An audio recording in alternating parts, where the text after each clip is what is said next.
नमस्कार, जनता टीवी देख रहे हैं आप। मैं हूं आपके साथ अमन त्रिपाठी। बुलेटिन में बात होगी कुछ अहम खबरों की। उत्तराखंड में एसआईआर को लेकर कांग्रेस ने बीजेपी पर निशाना साधा है।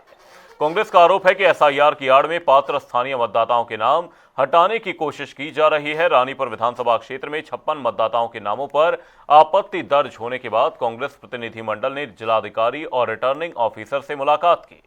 कांग्रेस नेताओं ने आरोप लगाया कि फॉर्म 7 का गलत इस्तेमाल कर मतदाताओं के नाम हटाने का प्रयास किया जा रहा है। वहीं बता दें कि कांग्रेस ने पूरे मामले की निष्पक्ष जांच और दोषियों के खिलाफ कड़ी कानूनी कार्रवाई की मांग की है। देखिए, कुछ जो जनप्रतिनिधि हैं और कुछ लोग गांव से, अनेकी गांव से आए हुए थे, उनका ये एप्रीहेंशन है कि उनके नाम के अगेंस्ट फॉर्म 7 भरा गया है। तो उन्हें ये समझाया गया है कि फॉर्म 7 नाम काटने के लिए जब भी कोई ऑब्जेक्शन ऐसा डाला जाता है तो उसमें नोटिस जारी होता है ऑब्जेक्टर को भी और इलेक्टर को भी। कांग्रेस देखिए, वोट चोरी से बनी सरकार जब से राहुल गांधी ने देहरादून में छात्रों की गूंज नामक कार्यक्रम किया, उससे बौखला चुकी है पूरी तरह और इन्हें अपनी हार सामने दिखाई दे रही है। अभी आपने देखा मल्लिकार्जुन खड़गे जी की जो रैली हुई और वहाँ के कप्तान ने जिस तरह से भाजपा के कार्यकर्ता के रूप में काम करते हुए हमारे कार्यकर्ताओं को रोका रैली में जाने से, ये बताता है कि धामी सरकार जो लोकतांत्रिक मूल्य है उनका किस तरह से हनन कर रही है और सरकारी मशीनरी का किस तरह से वो दुरुपयोग कर रही है। देखिए, जैसा कि अभी हाल ही में एसआईआर, प्री एसआईआर समाप्त हुआ है, वोट को लेकर अभी कुछ राजनीतिक दलों के द्वारा फर्जी कार्य इस तरह से कराए जा रहे हैं, अपने कार्यकर्ताओं पर दबाव बनाया जा रहा है कि आप 7 नंबर फार्म भर के उन लोगों के वोट कटवाइए जो दूसरे राजनीतिक दलों के, और वो काम एक पार्टी के लोगों ने प्रारंभ किया हुआ है। आज हमारे संज्ञान में है कि आने के गांव में 52 फॉर्म, 52 फॉर्म 7 नंबर भरे गए हैं और वो एक ही परिवार और एक ही कम्युनिटी के, और जिसके द्वारा भरे गए हैं वो एक राजनीतिक पार्टी यानी भाजपा का मंडल का पदाधिकारी है। उसको लेकर गांव में बहुत ज्यादा रोष था। हमने गांव के लोगों को समझाया और वो बीएलओज के उसमें रिसीविंग लेकर के उसको जो है आपत्ति दर्ज करते हैं। तो हम ये कहना चाहते हैं कि जो इस प्रकार का वर्ग विशेष को लेकर के भारतीय जनता पार्टी ये कृत्य कर रही है, ये बहुत घोर निंदापूर्ण है। और उसमें हमारे कहीं ना कहीं गोपी चौहान जी से जब बात हुई है, बीएलओज के माध्यम से जब बात हुई है आज सुबह, तो उन्होंने सीधे सीधे आदेश चौहान जी के ऊपर आरोप लगाया है। जब वो बौखलाहट में, वो घबराहट में उन्होंने बताया कि भाई ये जो मामला है ये आदेश चौहान जी के कार्यालय से आया है। तो मैं आदेश चौहान जी को कह देना चाहता हूँ ये बात कि भाई आदेश चौहान जी, ये लोकतंत्र है, यहाँ वोट का सबका अपना अधिकार है। आप जो है फ्रेश रूप से एक अच्छे नेता के रूप में चुनाव में आए। और रुक करेंगे बड़ी और अहम जानकारी की ओर। इस वक्त की बड़ी और अहम अपडेट, बड़ी जानकारी आपको बता रहे हैं 2027 चुनाव को लेकर गणेश गोदियाल का बयान सामने आया है। गणेश गोदियाल ने कहा 2027 चुनाव को लेकर कांग्रेस तैयार है। सितंबर में उत्तराखंड आ सकती हैं प्रियंका गांधी। हिमाचल सीएम सुक्खू को प्रेस कॉन्फ्रेंस का न्योता दिया है। गणेश गोदियाल ने कहा हिमाचल की ओपीएस योजना जनता को बताएंगे। ओपीएस मॉडल को उत्तराखंड में लागू करने का संकल्प है। वहीं हिमाचल के अनुभवों को उत्तराखंड में दोहराने की तैयारी कर रहे हैं। 2027 चुनाव में ओपीएस को अहम मुद्दा बनाएगी कांग्रेस। ये बड़ी और अहम जानकारी सामने। एक प्रेस कॉन्फ्रेंस के लिए उन्हें हमने निवेदन किया है कि वो आएँ और जो हमारा संकल्प है कि हम ओपीएस लागू करेंगे उसके बारे में, क्योंकि उन्होंने किया है, वो काम करके बताया है, तो वो हम चाहते हैं कि वो आएँ और उस प्रेस कॉन्फ्रेंस में शामिल रहें ताकि लोगों को बताया जा सके कि किस प्रकार से हमने हिमाचल में काम किया और यहाँ उत्तराखंड में भी करेंगे। और रुक करेंगे अगली बड़ी और अहम अपडेट की ओर। ये बड़ी और अहम जानकारी, सऊदी अरब में फंसे इंद्रमणि नौटियाल की वापसी की कोशिशें तेज कर दी गई हैं। सीएम धामी ने विदेश मंत्री एस जयशंकर को पत्र लिखा है। इंद्रमणि की मदद के लिए तत्काल हस्तक्षेप की मांग की है। वहीं सऊदी अरब में बंधक जैसी स्थिति रहने का दावा किया गया है। 2018 में रोजगार के लिए इंद्रमणि सऊदी अरब गए थे। सड़क हादसे के बाद न्यायिक प्रक्रिया में यह पूरा मामला फंसता हुआ नजर आया। कंपनी मालिक पर 9 लाख सऊदी रियाल के जुर्माने का जिक्र इस दौरान हुआ है। वहीं जुर्माने की रकम करीब 2 करोड़ 29 लाख रुपए बताई गई। ये बड़ी और अहम जानकारी इस वक्त की ये बड़ी खबर सामने। आपको बता दें सऊदी अरब में फंसे इंद्रमणि नौटियाल की वापसी की कोशिशें तेज कर दी गई हैं। सीएम धामी ने विदेश मंत्री एस जयशंकर को पत्र लिखा है। इंद्रमणि की मदद के लिए तत्काल हस्तक्षेप की मांग की है। सऊदी अरब में बंधक जैसी स्थिति में रहने का दावा इस दौरान किया गया। 2018 में रोजगार के लिए इंद्रमणि सऊदी अरब गए थे। वहीं सड़क हादसे के बाद न्यायिक प्रक्रिया में यह पूरा मामला फंसता हुआ नजर आया। कंपनी मालिक पर सऊदी रियाल के जुर्माने का भी इस दौरान जिक्र सामने आया है। वहीं जुर्माने की रकम करीब 2 करोड़ 29 लाख रुपए बताई गई है। सऊदी में फंसे इंद्रमणि नौटियाल की वापसी की तैयारियां तेज कर दी गई हैं। सीएम धामी ने विदेश मंत्री एस जयशंकर को पत्र लिखा है और इंद्रमणि की मदद के लिए तत्काल हस्तक्षेप की मांग इस दौरान की गई है। आपको बता दें, सऊदी अरब इंद्रमणि 2018 में रोजगार के लिए गए थे। वहीं सड़क हादसे के बाद न्यायिक प्रक्रिया में यह पूरा मामला फंसता हुआ नजर आया। कंपनी मालिक पर सऊदी रियाल के जुर्माने का भी जिक्र है।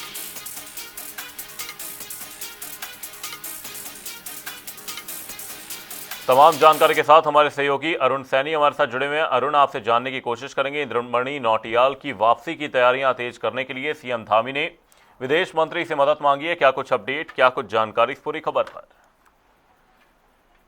जी मन, बिल्कुल देखिए, सऊदी अरब में उत्तरकाशी का एक युवक इंद्रमणि नौटियाल जो है वो वहां पर फंस गया था और जिसके बाद 2018 में इंद्रमणि नौटियाल रोजगार के लिए सऊदी अरब गए थे और वहां पर सड़क हादसे के बाद सऊदी अरब की न्यायिक प्रक्रिया में मामला फंस गया था और वहां पर जो है वो फंसे हुए हैं। इसके बाद कंपनी मालिक पर भी 9 लाख सऊदी रियाल के जुर्माने का जिक्र इसमें हो रहा है और इसी के साथ साथ जुर्माने की रकम करीब 2 करोड़ बढ़ाई भी बताई गई है। इसी के साथ ही अब ये मामला संज्ञान में आया तो मुख्यमंत्री पुष्कर सिंह धामी ने विदेश मंत्री एस जयशंकर को पत्र लिखा है और उन्होंने इस पत्र लिखकर इस मामले में तुरंत हस्तक्षेप की मांग जो है वो की है और इंद्रमणि नौटियाल की अपने स्वदेश में वापसी को लेकर कोशिशें तेज अब हो चली है और मुख्यमंत्री पुष्कर सिंह धामी अब इस मामले में पूरे एक्टिव नजर आ रहे हैं। विदेश मंत्रालय से बात मुख्यमंत्री की चल रही है, इसी के साथ ही केंद्रीय नेतृत्व से भी लगातार बात मुख्यमंत्री की चल रही है और मुख्यमंत्री पुष्कर सिंह धामी ने पत्र लिखा है और उसकी इंद्रमणि नौटियाल की स्वदेश वापसी की मांग जो है की है और इस मामले में हस्तक्षेप करने की मांग भी मुख्यमंत्री पुष्कर सिंह धामी ने की है। अब ये कब कैसे आगे विदेश मंत्रालय इस पर काम करता है और कब तक इंद्रमणि नौटियाल की अपने स्वदेश वापसी होती है और आगे इसमें क्या कुछ और कदम उठाए जाते हैं और तमाम चीजें देखने वाली होंगी। 2018 में रोजगार के लिए सऊदी अरब गए थे इंद्रमणि। बहुत बहुत धन्यवाद अरुण तमाम जानकारी के लिए। सड़क हादसे के बाद न्यायिक प्रक्रिया में पूरा मामला फंसता हुआ नजर आया। कंपनी मालिक पर सऊदी रियाल के जुर्माने का भी जिक्र है। जुर्माने की रकम करीब 2 करोड़ 29 लाख रुपए बताई गई है। सऊदी में फंसे इंद्रमणि नौटियाल की वापसी की कोशिशें तेज कर दी गई हैं।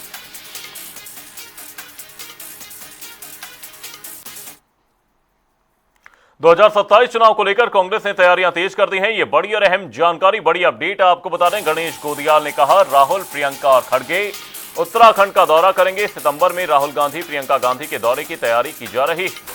दौरे की तारीख शीर्ष नेताओं से चर्चा के बाद तय की जाएगी। दिल्ली में जल्द ही शीर्ष नेतृत्व के साथ अहम बैठक होगी। बैठक में चुनावी रणनीति पर मंथन किया जाएगा। कांग्रेस ने 2027 चुनाव के लिए रणनीति बनानी शुरू कर दी है। ये बड़ी और अहम अपडेट, बड़ी जानकारी आपको बता रहे हैं। 2027 विधानसभा चुनावों को देखते हुए कांग्रेस ने रणनीति बनानी तेज कर दी है। आपको बता दें,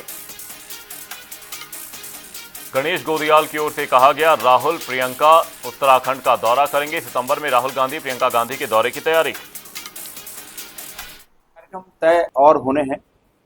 हमारी 17 तारीख को दिल्ली में एक बैठक होगी फिर, और उसमें हम आगे 1-1.5 महीने के लिए रणनीति तैयार करेंगे, रोड मैप तैयार करेंगे।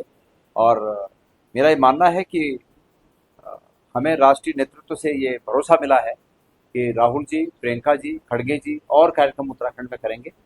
और ये भी भरोसा मिला है कि आप जितने कार्यक्रम उनसे चाहते हैं उतने कार्यक्रम देंगे। उत्तराखंड को लेकर हमारा केंद्रीय नेतृत्व भी बहुत आशान्वित है और उन्होंने हर कदम पर ये भरोसा दिया है कि हर कदम पर वो साथ रहेंगे, सहायता करेंगे, मदद करेंगे।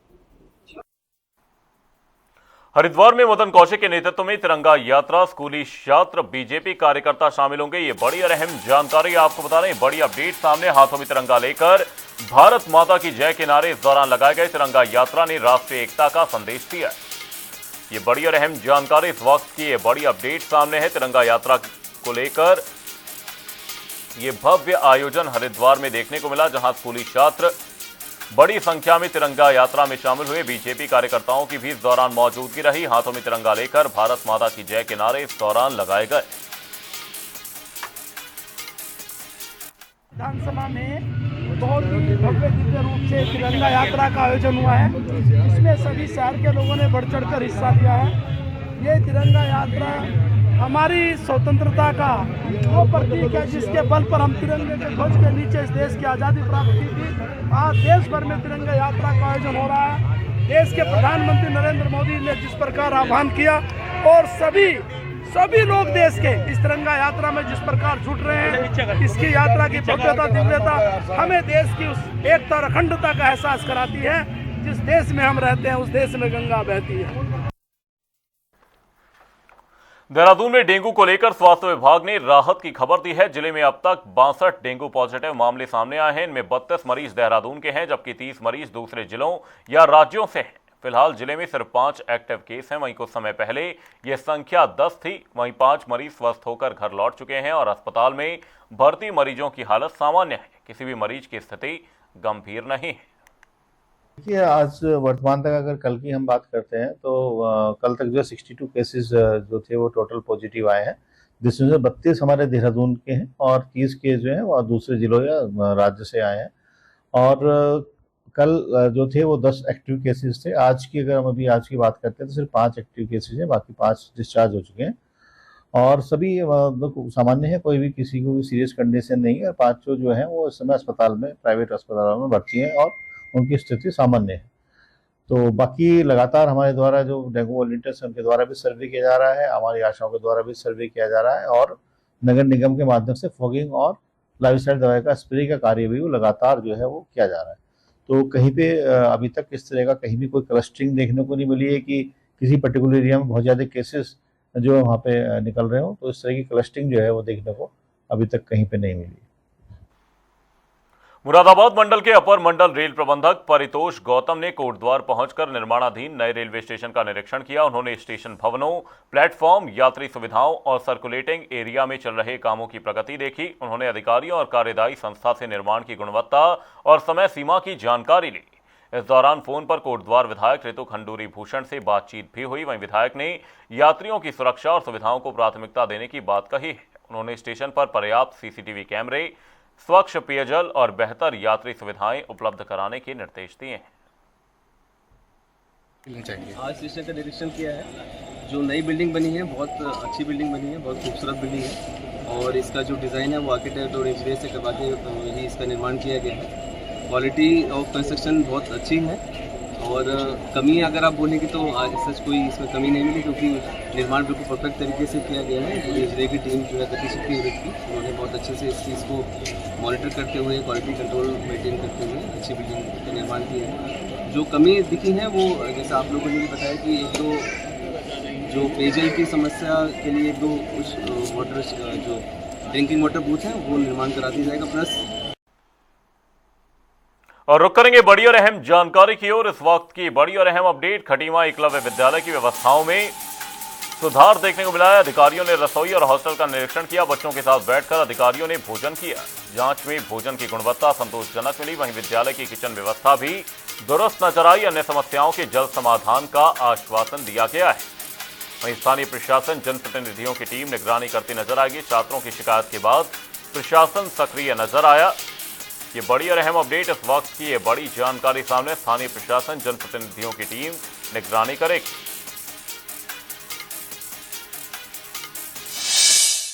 आज तो हमें सर लोगों ने बुलाया यहाँ पे खाने के लिए। उन्होंने हमारे साथ बैठ के खाया खाना, काफ़ी अच्छा खाना बना था। आज सर लोगों ने हमारे साथ ही बैठ के खाया आज खाना और पहले से काफ़ी सुधार है खाने में। और जिस चीज़ के लिए हमने प्रोटेस्ट करा उस चीज़ों के लिए मतलब धीरे धीरे व्यवस्था बन रही है यहाँ पर और काफ़ी कुछ बदलाव हो रहा है। परसों का ये घटनाक्रम हुआ, उसके बाद जो बच्चों की शिकायत थी उसको दूर करने के लिए और इसको परखने के लिए आज जो जनजातीय कल्याण अधिकारी महोदय हैं और हमारे रविंद्र राणा जी हैं, दान सिंह राणा जी और अन्य जो लोग आए यहाँ पे मौके पे, और खाने के ही टाइम पे हम पहुँचे तो पहले तो किचन की व्यवस्थाएं दुरुस्त पाई गई और फिर उसकी क्वालिटी देखने के लिए हमने जो बच्चे थे उनके साथ ही भोजन किया और बच्चों से इस बारे में उनका फीडबैक भी लिया। तो बच्चों ने बनाया सर कि ये स्थिति अब बेहतर है, और हमने जो प्रिंसिपल सर है उनसे भी वार्ता करी और जो मैथ्स के इंचार्ज है उनसे भी कहा है कि इस स्थिति को आप और सुधारें, जिससे कि कभी शिकायत का मौका ना आने पाए। क्योंकि खाना जो है, जब हमारी सरकारें पूर्ण रूप से पूर्ण धनराशि दे रही हैं और बच्चों के विकास के लिए ही दे रही है कि और इस उम्र में अगर अच्छा प्रोटीन युक्त खाना ना मिलेगा तो उनका विकास अवरुद्ध होगा। तो खाना तो एक बहुत ज़रूरी आवश्यक तत्व है जो कि अच्छा मिलना ही चाहिए। अगर हमें उम्मीद है और आशा भी करते हैं कि ये हमेशा इसी प्रकार की व्यवस्था यहाँ चलती रहेंगी, किसी को कोई शिकायत का मौका नहीं रहेगा। प्रशासन भी और संबंधित विभाग के अधिकारी भी समय समय पर करेंगे, और एक समन्वय समिति जो हमारे थारू राणा परिषद वालों ने बनाई है वो भी बार बार चेक करेंगी, और ये व्यवस्थाएं में जो निरंतर सुधार होगा। जिला प्रशासन के निर्देशों क्रम में हमने पहले जो ये धरना प्रदर्शन किया गया था बच्चों के द्वारा, मैडम को हटा दी गई थी और अब लगातार व्यवस्था सुधरती जा रही है। आज मैं खुद तहसीलदार साहब के साथ खाना खाया बच्चों के साथ, बच्चे बहुत खुश हैं। बच्चों कह रहे हैं कि सर बहुत अच्छा खाना बना है, हमें कोई शिकायत नहीं है, और आपने भी शायद बाइट ली है, तो धीरे धीरे कुछ जो व्यवस्था है और भी कुछ है वो भी और 2-3 दिन में सही हो जाएगी। हाँ, बिल्कुल बिल्कुल। इस पर हम लोग अभी जो जनजाति के लोग भी है और जो स्थानीय प्रशासन है उनकी एक टीम बना दी गई है जो उनकी देख रेख में ये सब लगातार मतलब निरीक्षण होता रहेगा, स्थानीय प्रशासन के माध्यम से भी और जिला प्रशासन के माध्यम से भी। देहरादून में नगर निगम की जमीनों पर कब्जे के प्रयासों को लेकर महापौर सौरभ थपलियाल ने सख्त रुख अपनाया है। उन्होंने कहा कि निगम की जमीनों को अवैध कब्जों से बचाने के लिए लगातार अभियान चलाया जा रहा है। जहां भी कब्जे की शिकायत मिलती है वहां नियमानुसार तत्काल कार्रवाई की जाती है। वहीं महापौर ने कहा कि निगम की जमीनों पर लगातार नजर रखी जा रही है और अतिक्रमण के खिलाफ अभियान लगातार जारी रहेगा।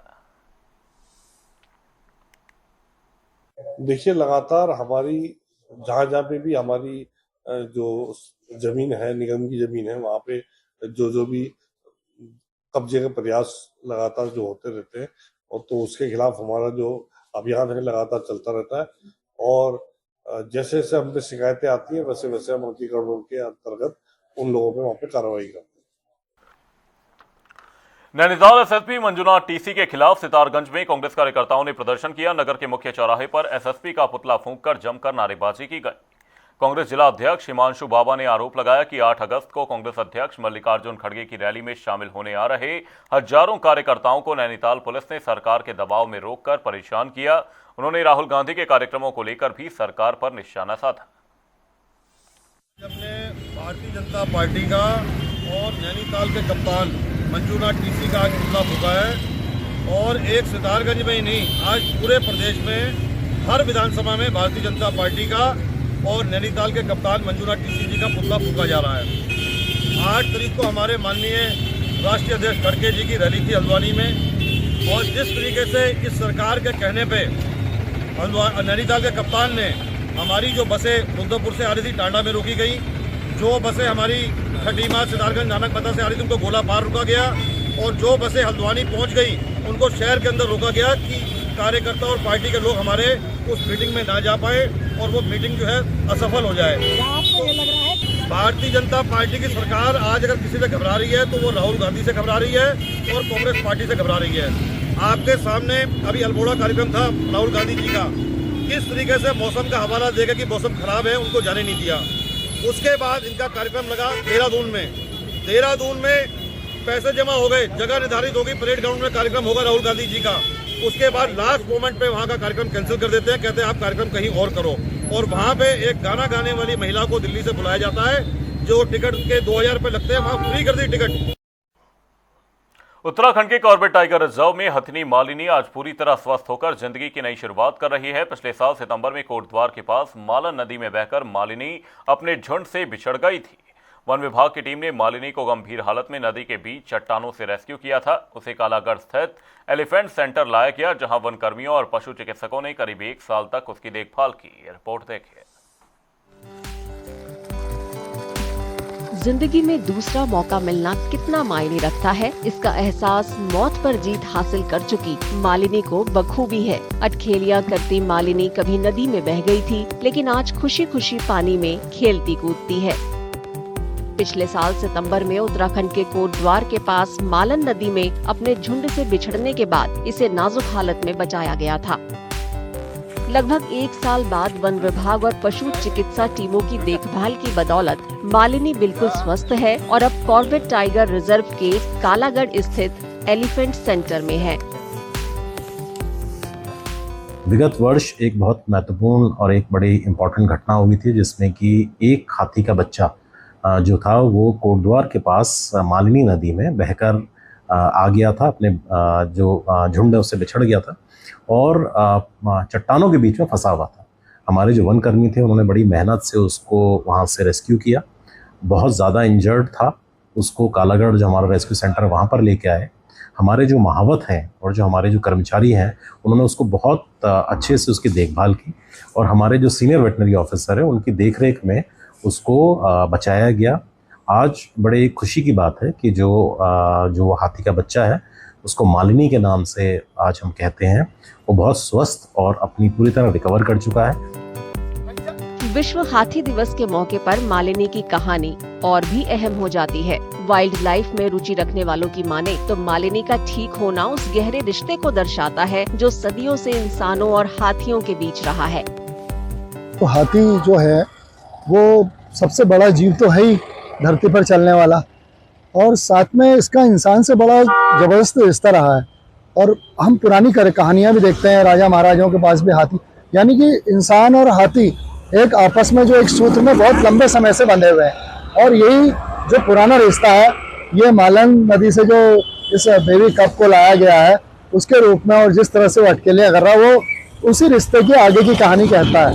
और हमारा उत्तराखंड जो है ये हाथियों की दृष्टि से हम कहें तो बड़ा ही समृद्ध प्रदेश है। जानलेवा स्थिति से बचाए जाने के बाद मालिनी की नई शुरुआत एक दिल छू लेने वाली मिसाल कायम करती है। बुलेटिन में फिलहाल के लिए सिर्फ इतना ही, रुकेंगे एक छोटे से ब्रेक के लिए। देखते रहिए जनता टीवी।